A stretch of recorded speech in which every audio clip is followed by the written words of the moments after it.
Прывітанне, шаноўныя! Сёння ў мяне ёсць адна справа. Будзем з вамі збіраць насенне з дихондры. Калі вы не прыглядаліся да сваей дихондры, то маглі і не заўважыць, што яна цвіце. Бо кветкі яе такія непрыкметныя, а вось адну і знайшла, зараз вам і пакажу. Глядзіце, ось якая кветачка.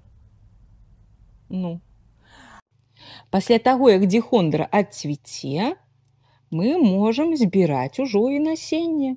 У кожнай такой вось коробцы маленькай па 2 семкі, па 2 насенні. Калі яны такія вось цёмныя, значыцца, уже паспелі, можна сеяць. Бачыце, колькі ўжо на сподачку сабрала. Так што збірайце сваё насенне з дихондры і да пабачэння!